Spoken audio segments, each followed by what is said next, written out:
This mod turns Fallout 4 into a zombie apocalypse, and I have 50 days to get rid of the virus and save humanity. To do so, I need to search and destroy 34 infected nests to stop the zombie invasion and set up a safe place to rebuild society. But that's not all. To make things even harder, I've installed hundreds of mods. I have to face special infected, roaming hordes, and much worse. On day 50, a huge horde of zombies will head directly to my location, and I'd have to defeat them all. This challenge was going to be much harder than I thought. So, here we go. I spent 50 days in a zombie apocalypse in Fallout 4. Day 1. I spawned with nothing but a pistol and a watch on my wrist. I needed to look around for food, ammo, and equipment. Thing is, loot was extremely low. I would need to look through every nook and cranny. Just when I finished looking around, I got a warning. An infestation at the Cambridge Diner. It was level 1 for now. We'll see what happens when it gets to 3. I made my way to the next closest location. Sanctuary. When suddenly,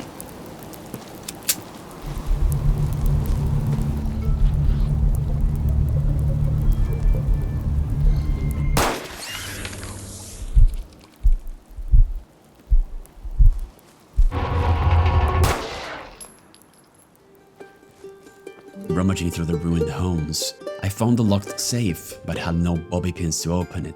In the next room, I stumbled upon a pistol just like mine. Could scrap it for materials. I kept gathering more junk and resources to craft things later. Anything, from fishing rods to empty bottles of milk. No people around. Only undead.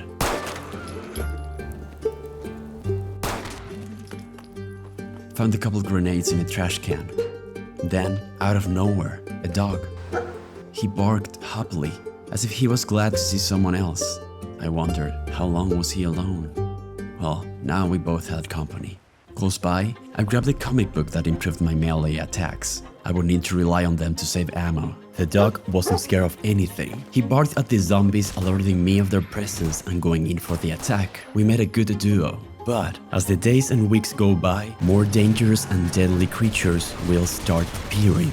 Some of them reminded me of the brutal boss battles and 800 champions you can play as in the most thrilling mobile RPG game ever made. Ranging from lizard-like creatures to elves, orcs, dwarves, and demons, each champion is full of incredible details. The game is full of intense PvE and PvP content, incredible graphics all around, deep tactical gameplay, and hundreds of characters to choose from. There has never been a better time to start playing Raid Shadow Legends. Join now and play along with 5 million monthly active users. While Raid celebrates 5 years, they went crazy with the amount of giveaways for new players. This game has an insane amount of content, with 6 new features in just the last 6 months. You get bonuses worth $50 right from the start, including Epic Champion Lady Atessa, 500k silver, and much more. Plus, after downloading via my link, use a festive promo code of Festival5 to get another Epic Champion and endless amount of other rewards. All the bonuses are available by downloading Raid only via my link in the description or by scanning the QR code on screen. So, even if you played it in 2021, it's a completely different game now. For example, the live arena, where you can show off your tactical prowess by fighting other players in real time, picking and banning champions before diving into a 4v4 fight to the death. Don't miss this opportunity to join in on the festivities. The rewards will be available by using this link only. Be sure to use it. Also, come find me under the name Aryan Shadow, join my clan, the Undead Slayers, and we'll be legends together. So, just hit my link in the description and I'll see you on the battlefield. I spent all day gathering every single piece of junk on Sanctuary. Night was coming. I filled the empty bottles I found with water from the river and purified it at the cooking station to have something to drink. Then, I set up my universal workbench, a portable station that came with the mod pack, letting me have a place to craft on the move. Using the junk that I found, I was able to craft a makeshift tent, a sleeping bag, and a couple more camping-related items. Close by, I found new apparel that provided me with better protection.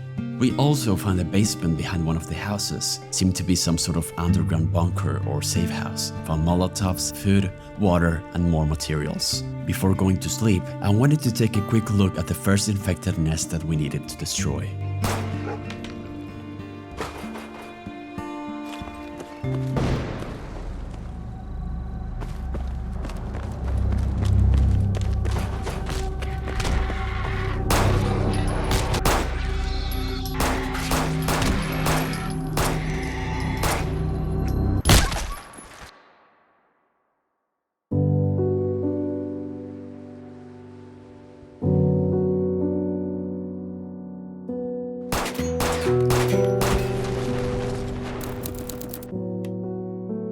everyone could die. No one was protected.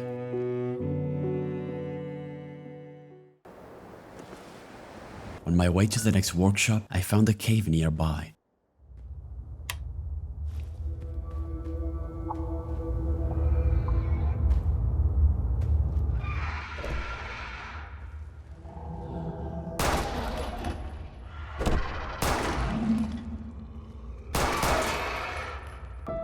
Some infected seem to have taken refuge here.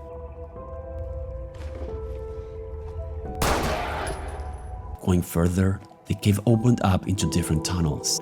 I had to be careful not to lose myself around here. The place was pitch black if it wasn't for my flashlight.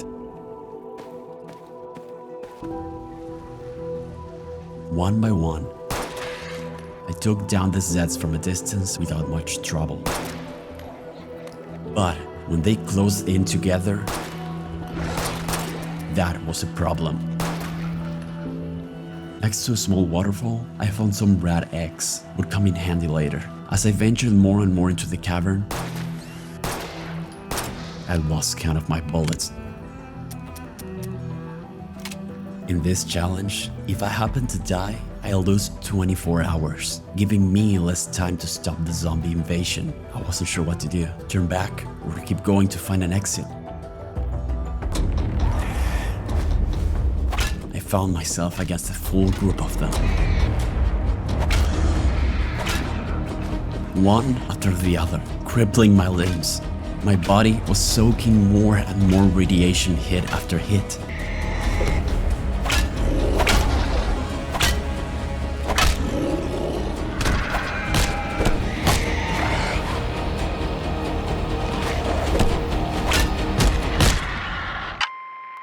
Hey, we need help out here. Where the hell is everyone? Someone was alive and needed help. I had to go there quickly and rescue them. I crafted a few bullets to avoid making the same mistake again, and also some bandages. Lastly, I took the attachment off from one of the pistols and scrapped it. There was no time to waste.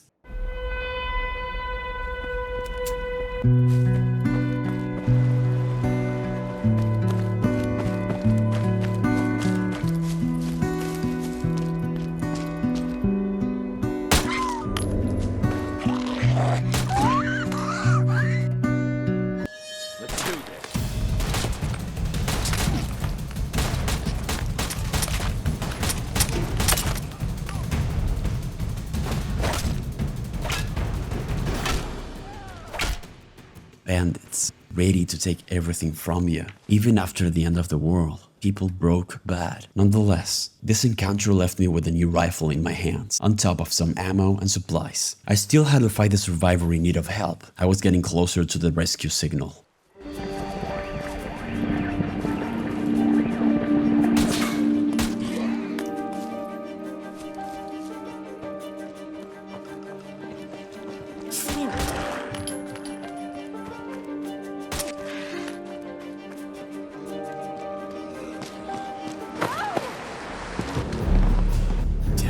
A woman was trapped inside the trailer. I needed to find the key.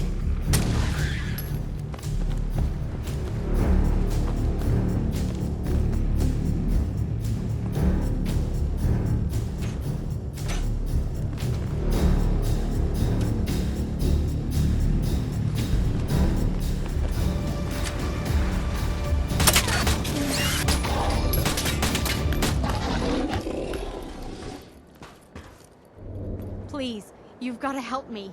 The survivor was okay. I needed to escort her to a safe workshop. I took some ammo and explosives before leaving the place.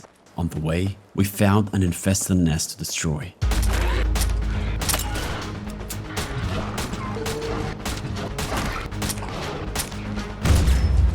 And so, the second workshop was liberated. Thanks again for rescuing me. And the first rescued survivor was safe.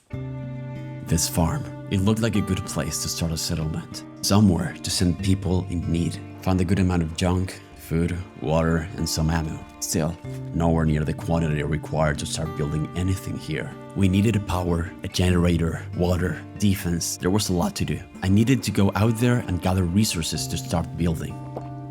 and one place to find that was the destroyed city of Concord.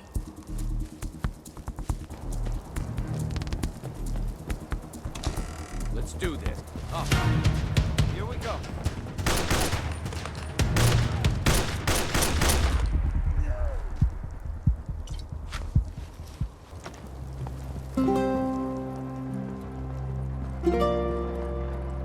Got a backpack, more carry weight. On the upper floor, I found a bandage and some expired painkillers, alongside a locked safe. Using the only bobby pin that I managed to find, I picked the lock and got another pistol and a few more rounds. The streets were blocked. Sandbags, a tank, rubble. It was all a mess. And more undead.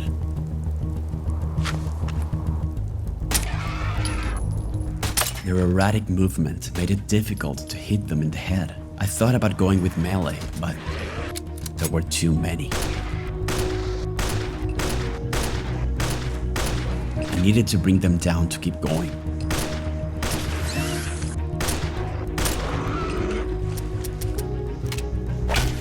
Once the group was dealt with, I got into the ruins of a store. There were zombies laying on the floor, defeated. And close by, a person recently killed. I took his stuff. The noise seemed to have attracted more undead. I tried to hide behind the counter, not let them see me. I went upstairs to evade them, and then found another safe in one of the walls. To my surprise, there were 2 pieces of armor ready for the taking. One for my left leg, and another one for my right arm. A good start. It was getting dark. I didn't want to hang around the city for too long. I went back to Red Rocket's workshop to sleep. On day 4, I walked in direction to the next infested nest. Had to fight a few zombies on the way. Got hurt. Had to spend some healing items.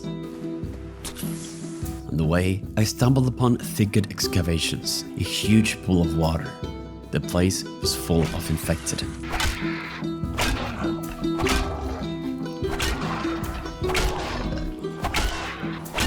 After clearing the area, I turned on the circuit breaker. The water level was supposed to go down, but for some reason it wasn't working. So I grabbed some loot nearby, ammo, and another rifle.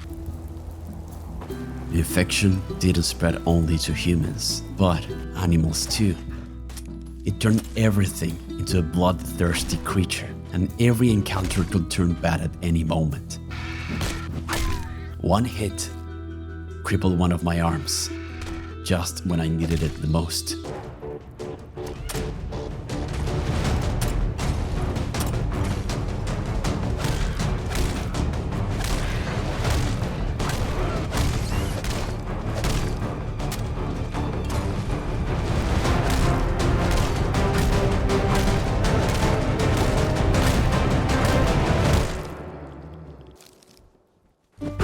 The third workshop was clear.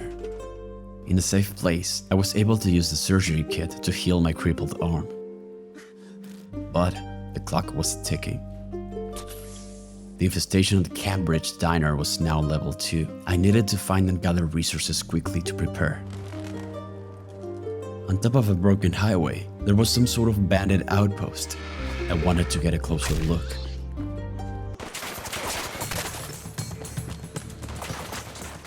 I had to come back later, better armed. Not far away, I found the wreckage of an old plane. It was torn to pieces. There were a few suitcases and some useful items. Found a shotgun. Thing is, I wasn't alone.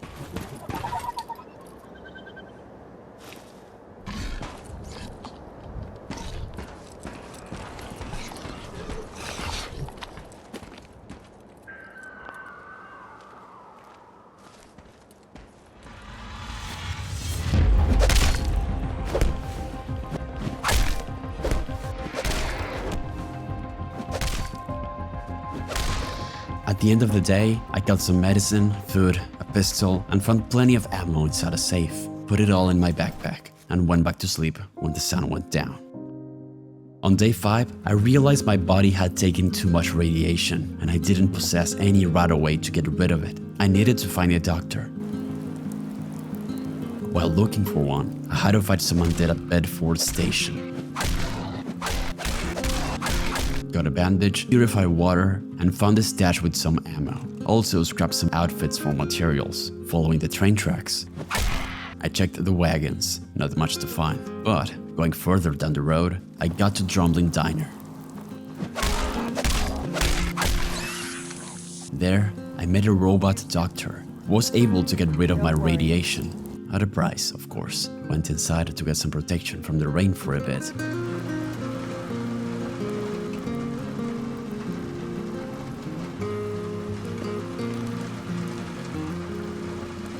If you don't mind, prefer to just talk shop for now. Got a lot of quality goods here. There was another robot, a general vendor. I didn't have enough copper to craft more bullets, so I used the remaining caps I had to buy some junk to use it as crafting materials. Once that was done, I went back to work, headed to the next workshop.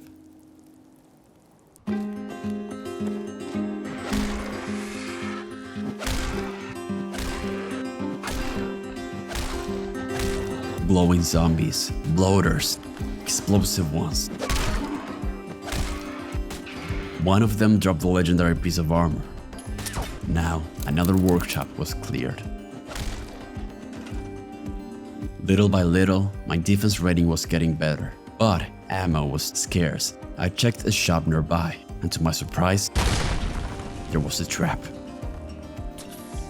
A skeleton at the top. Someone tried to hold his ground there, but died anyway. Before going out, I spent some of my perk points to improve my proficiency with pistols, increase my health, and improve my salvaging skill to get more rare components. Stealth was not always an option, but it was best to avoid unnecessary trouble when possible.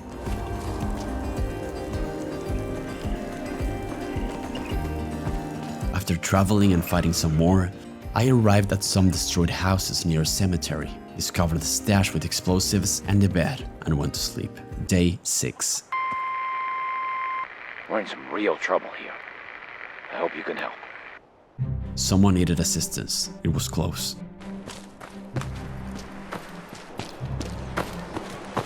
A pack of feral ghouls has holed up nearby, and some of them have started wandering out lately. A team of survivors wanted to liberate the workshop in Covenant. There was an infestation brewing there. We needed to head there together and clean the place up. Having company changed the game completely. Not being alone was a huge change. On our way, we found an abandoned watchtower. Opened the stash with some loot inside. Dealt with some undead on the road, until finally arriving at our destination.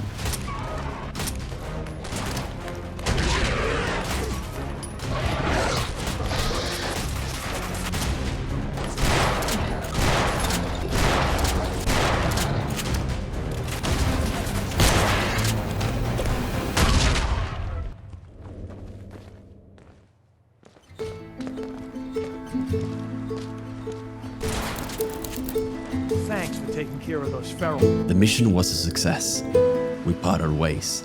They weren't interested in forming part of my settlement, but we may cross paths again. One less infestation remained in the Commonwealth. I took a good look around the place. It was an eerie feeling. For a couple seconds, it felt like everything was normal again.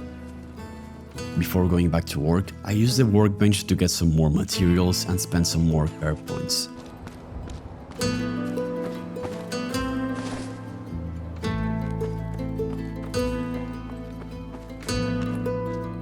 The front door was locked.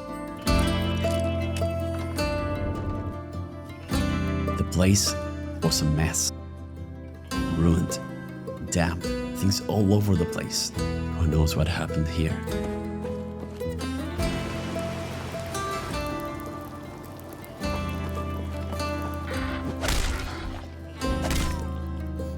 On day 7, I had to cross Tucker Memorial Bridge.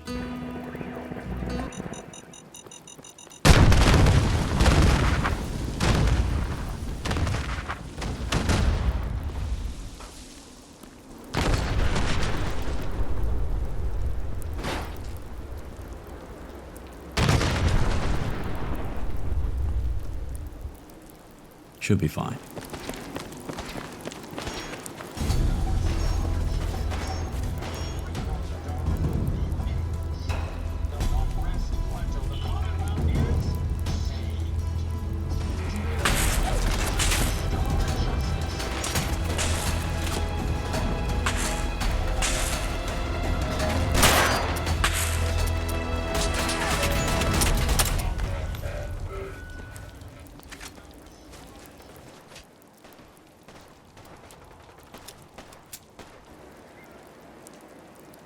I used some bandages to heal. I wasn't going to survive out here. Needed to move. I got inside the subway.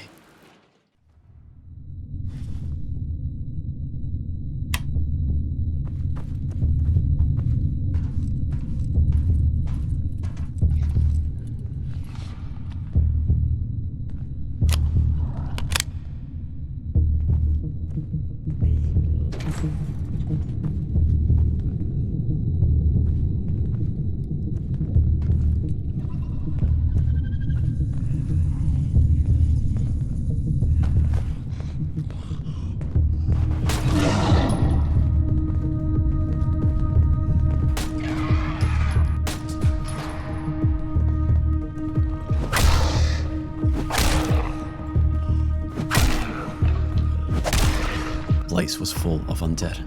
At least there were no robots.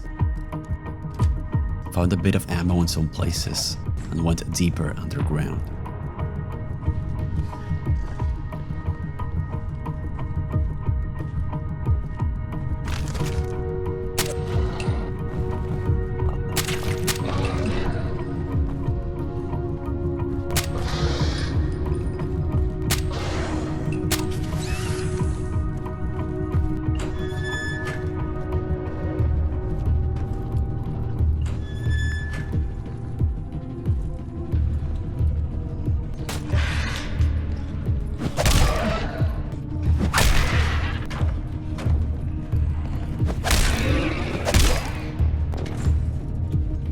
The darkness of the tunnel seemed to never end, getting further away with every step that I took. The sounds of my footsteps cut through the deafening silence, guided by my flashlight, until I arrived at the city of Good Neighbor. I ended up further than I expected. This was too far south. Oh, new face walks into my store. The place had a couple of shops for wandering travelers. Not much else, but hordes of undead everywhere, on every street and alleyway.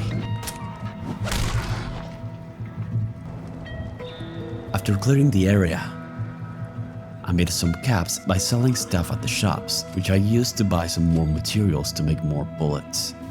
The merchants let me spend the night sleeping on the upper floor of their building. On day 8, I spent my time exploring Good Neighbor. First, the old state house. There, I found a few steam packs and purified waters. Creepy place. Got some armor pieces inside a stash. Hotel Rexford was next. Some zombies there.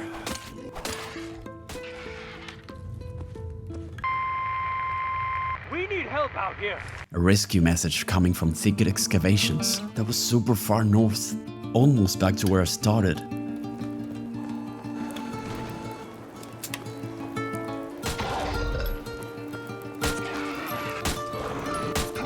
A group of zombies was attacking the merchants. Dealt with them and went on my way. Outside of Good Neighbor, almost everything was in ruins or covered in rubble. The infestation at Cambridge Diner grew to level 3. At any moment now, things would get even uglier. I sliced my way through the undead until I arrived at the bridge. It was full-on war. Explosions and gunshots. I wasn't sure what was happening.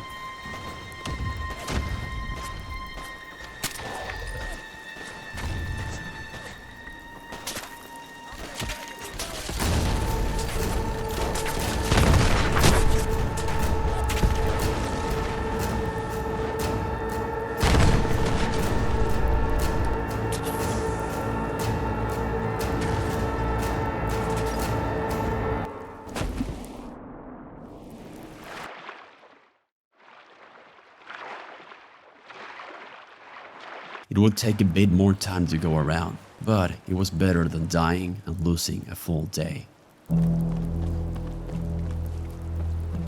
A raider laid on the ground. Got some loot from him. A gas mask, more protection. Going up the stairs, I had a good view of the city. I was in the middle of it. I needed to get out and rescue the survivor, and it wasn't going to be easy.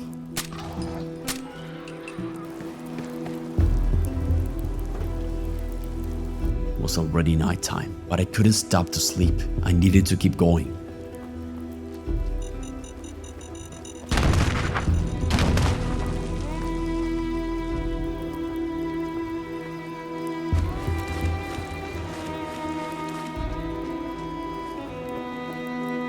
Going further, I stumbled upon a survivor wandering around with their dog.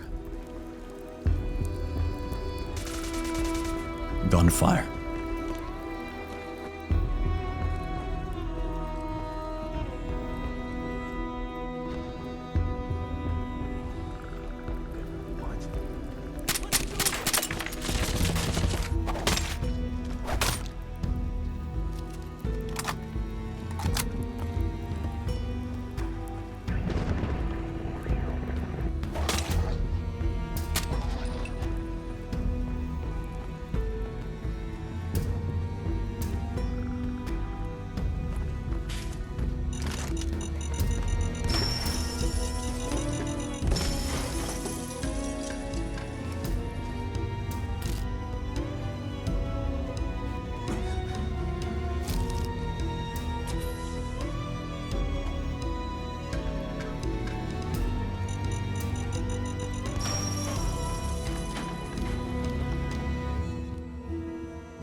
It was the beginning of day 9.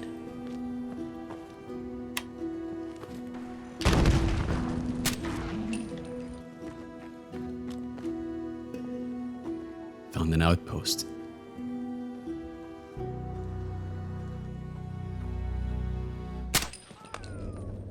Had to be sneaky.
Got plenty of loot, best of all, a new helmet.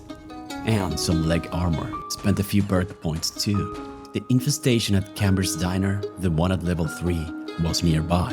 Maybe I could shut it down before it was too late. I decided to risk it.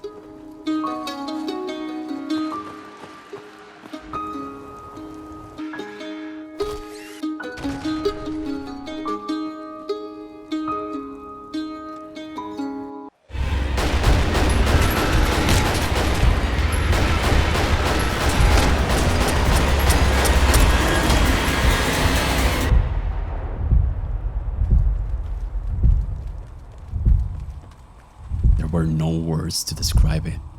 I couldn't handle it. I'd have to find a way to deal with them later.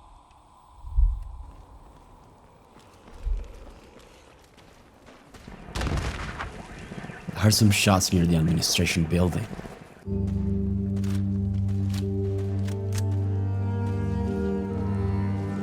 A Retexture was killing zombies.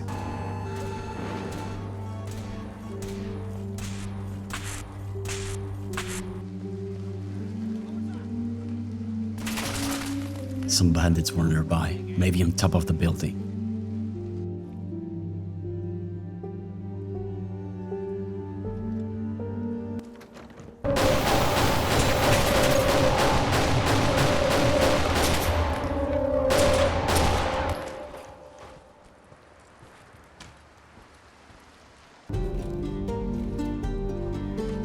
Lots of ground to cover.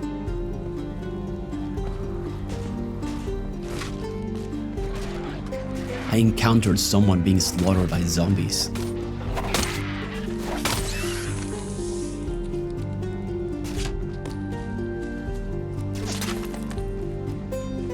There were people so vile that even after saving their lives, they try to take advantage of you. Who could be trusted in a world like that? At what point were you no different from the monsters we tried to defend ourselves from? At least the infected had a clear intention. It's a challenge to forgive and keep trying. But if we didn't have that, was there anything else left?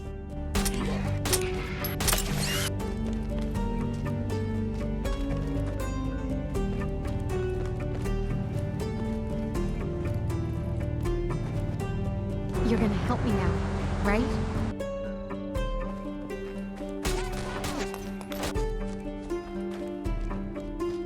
Oh, you have no idea what a relief this is. I can't thank you enough. Home once again. Before I went to sleep, another stranger joined our settlement, a pilot.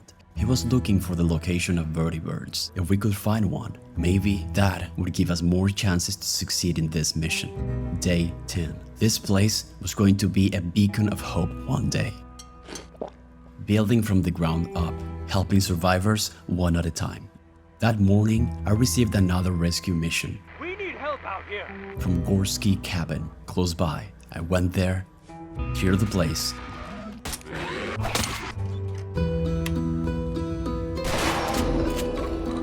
I hope you're here to help. And brought another person home. Thanks again for rescuing me. More people meant more noise, more attention. We needed to prepare this place, defend it. I crafted a turret and the guard post to begin with. Then, We need help out here. the second rescue mission of the day. From Walden Pond, more survivors were coming our way. The word was spreading. Things were right on track. Or, that's what I thought.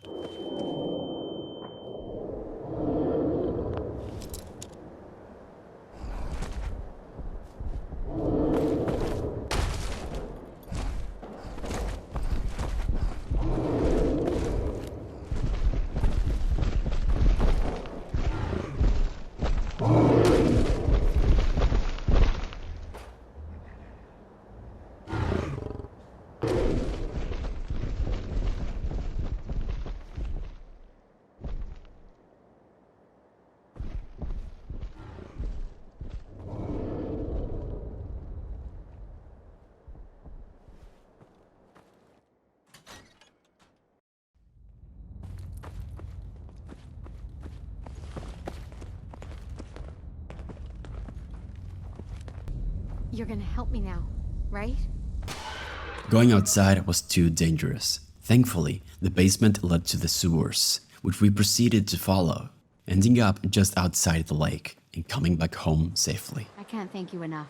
On day 11, the pilot marked on my map possible locations where vertibirds could be located. I needed to go and find one, check its condition, and confirm the objective. The closest one was on the destroyed highway, where I stumbled upon a bandit outpost days ago. Right there.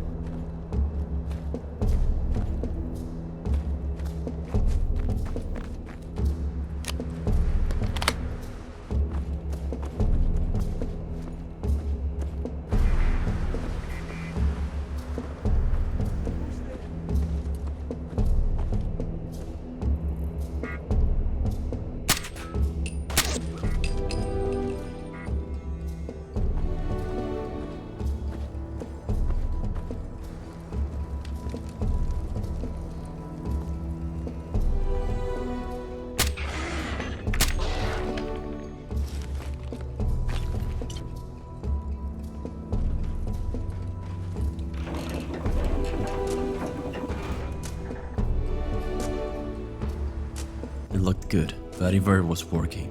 All that was left to do was to talk to the pilot. Before finishing the day, I claimed another workshop close by.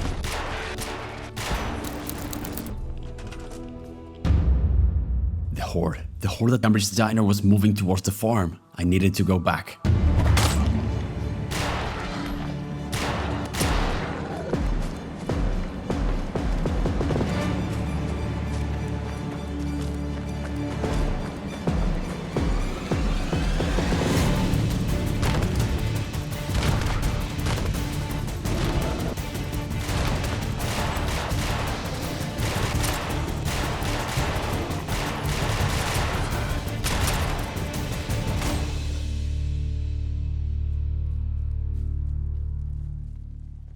That was the consequence of leaving infestations growing unattended. I'll check it out and let you know when we're ready to fly. On day 12, a new infestation appeared at the market. It was pretty far away to go there now. We needed to take care of our main objective, destroy the infected nest. The closest one was Sunshine Static's workshop.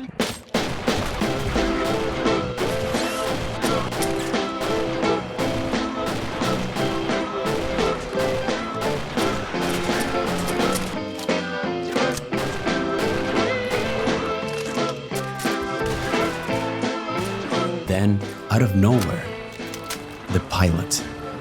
Vertibird is ready. The Vertibird provided gunfire support from the sky. Together, we were able to claim the place for ourselves. Now, things were different.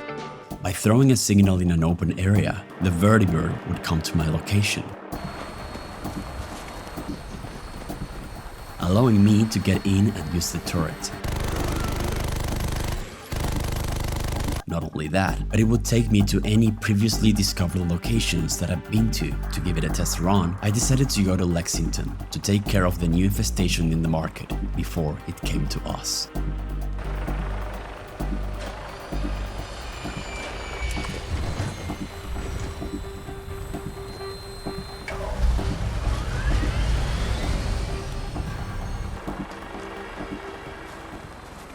On my way there, I encountered a guy fighting some Zeds. I gave him a hand.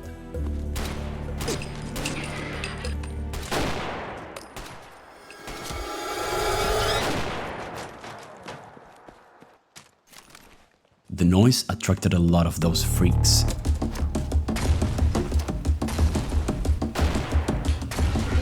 I had to get up close and personal.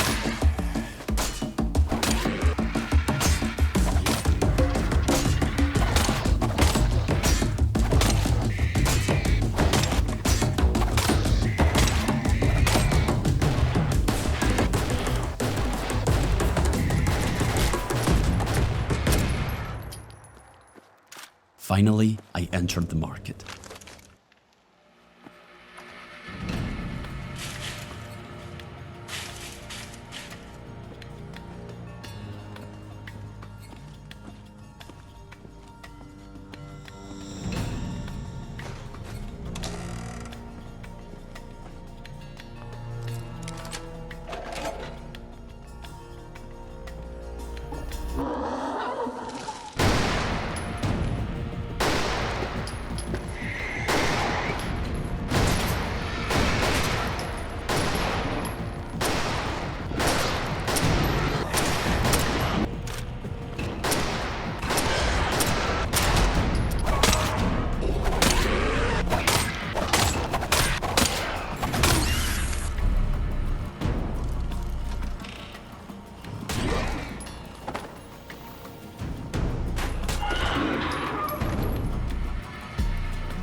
Even in the moments of silence, when all was quiet, that was more terrifying than the pure chaos.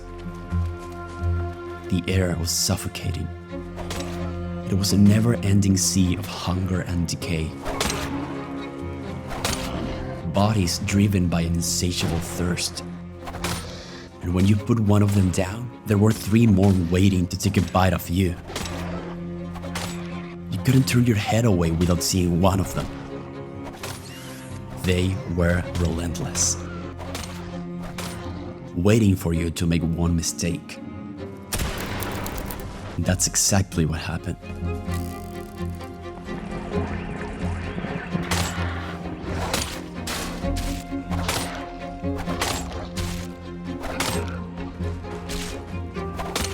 One sleep up. And 24 hours less remained to continue my mission. That's when I entered Medford Memorial Hospital. It was eerie. It was a harrowing experience. Walking through it. Sanctuary for saving lives, now filled with the groaning of the undead. Hiding dangers at every turn. Another infestation was growing. At this point, it felt impossible to keep up. I needed to clear the infected nests quickly. Stop this once and for all. The following couple days, I focused on reaching and clearing the infected nests. Things seemed to be back on track. But then, on day 17,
18 days fighting this apocalypse. As time went on, things didn't get easier. All the opposite. The undead seemed to be growing in numbers. Each workshop was getting tougher than the one before. It felt like they were fighting back, reacting to my actions. A mortal disease trying to survive, and things were looking grim. Not only that, but I couldn't even trust other people. It was like tossing a coin. Maybe they'd help me, maybe they'd shoot me in the back. Nonetheless, I wouldn't give up hope on humanity just yet. Under the heavy rainstorms, I received a message from a team asking for help. We're in some real trouble here. They were surrounded by Zeds. But that wasn't the reason they called for me. The infected nest located in a nearby lighthouse was getting out of hand. We headed there. Together, we were able to clear it up. Before finishing the day, I explored the nearby building. There were some creepy robots inside. But no zombies. Spent the night there. Day 20. Not only they outnumbered us, some of them didn't even resemble a human being anymore. Outright monsters, capable of hiding in plain sight, invisible. Day 21. Before I could even get back to where I was, another horde was heading to the farm. I called the vertibird and went there to stand our ground.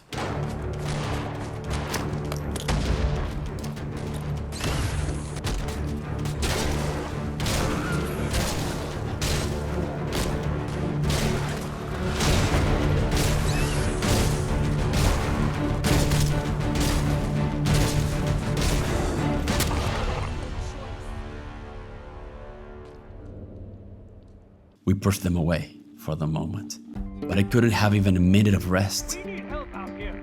I took a quick trip to save another survivor. You saved my life. Thank you. Day 22. Between trying to keep up with the horde attacking our settlement, growing infestations, and clearing the workshops, I was growing thin. I tried to improve the defense of the place with whatever I could. I didn't have enough copper to craft generators, so I needed to get out there and get more materials. Called the vertibird and resumed my work, heading back to where I was defeated.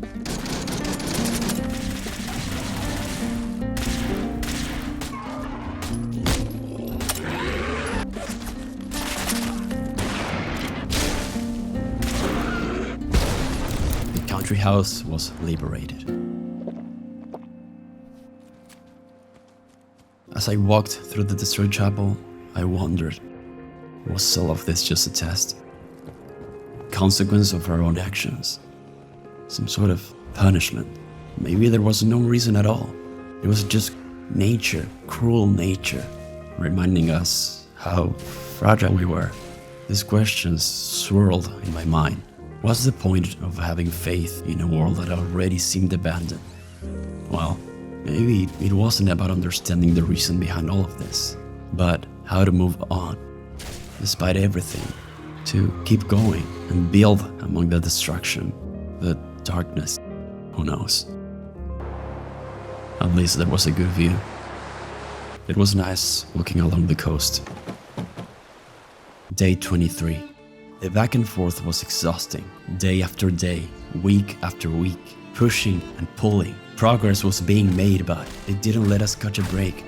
As I delved deeper into their territory, they came back with more anger, bigger numbers, as if they knew they were in danger. The good news, this brought attention, the good one. More teams around the Commonwealth were willing to join forces to push the creatures back. As lonely as this new world was, there was still hope for unity, alliance, helping one another. Even when scumbags try to take advantage of people,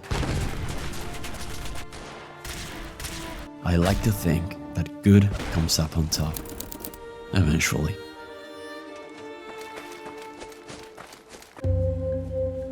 Besides the big groups of undead around workshops and the few strugglers going around, now there were also roaming hordes. Having survived this long, some zombies learned to stick together, making bigger and bigger groups. And if one of them saw you, it was like a chain reaction.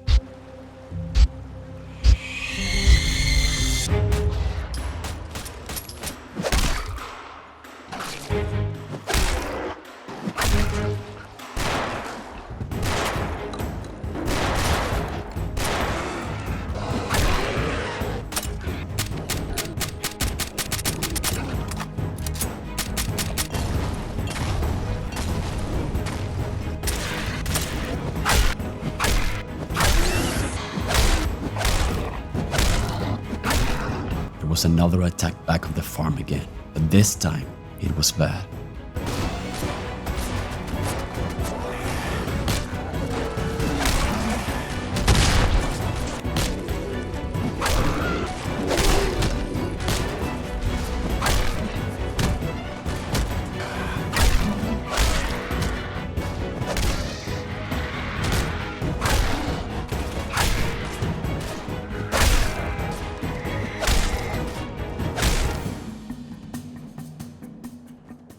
We lost people. There were more casualties.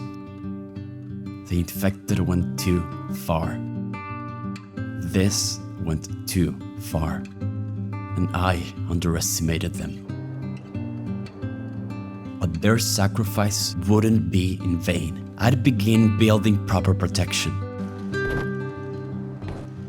Using the materials I've gathered, I surrounded the place with wooden structures on every side, blocking any possible entrance, putting up fences, and constructing more turrets.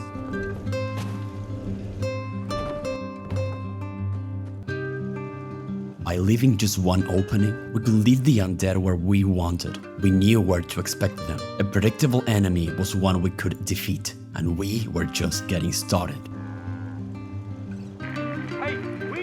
Out here. When someone was in trouble, they called us. No matter where and why, we went. Good to know there's still people out there willing to help others. Thanks for your help, friend.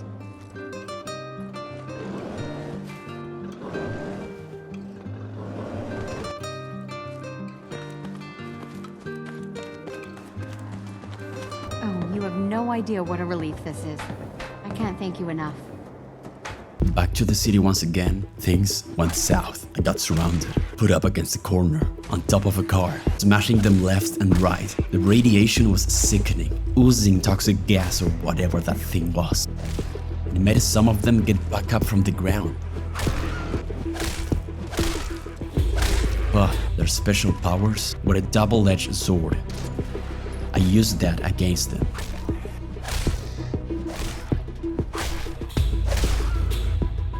Numbers were definitely getting out of hand.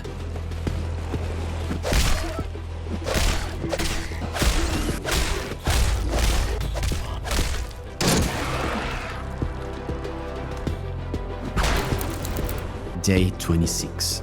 The groups were getting bigger, exponentially. Everything took longer. But with every hit I landed, I was also getting stronger. I confronted them head on. I had learned their movements, their patterns, their rhythm, when and where to strike.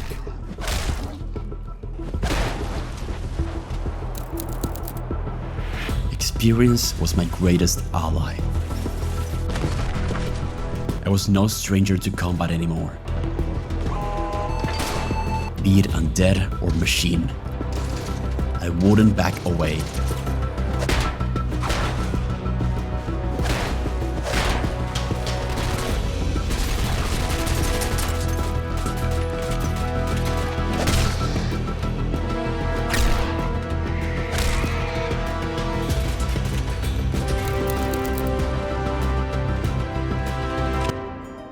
At this point, the only thing left to do was to push forward, moving from one workshop to the next, carving the path and preparing for the last battle, the one that would define the future of this new world.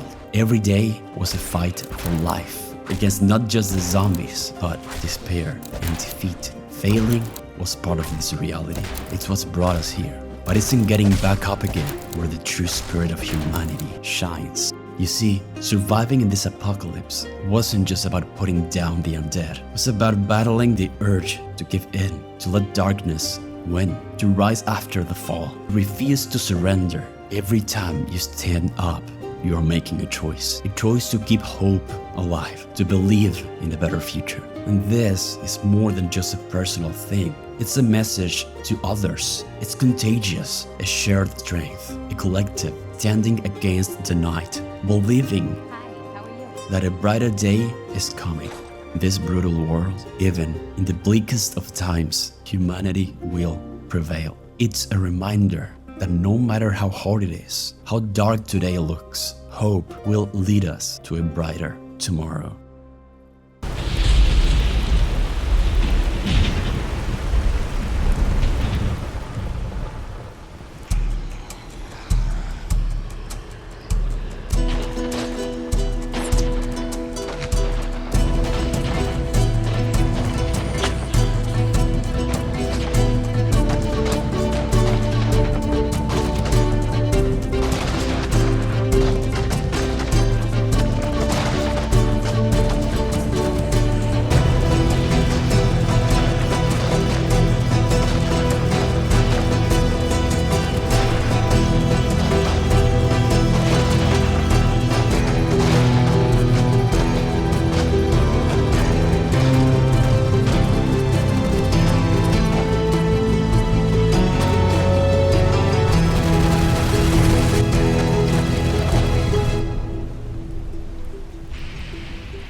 Don't forget to use my Raid Shadow Legends link in the description, or scan the QR code on screen to get huge bonuses for new players with an epic champion. Thank you for watching all the way through, and thank you to everyone who joins as a member and donates to the channel. Hope to see you again.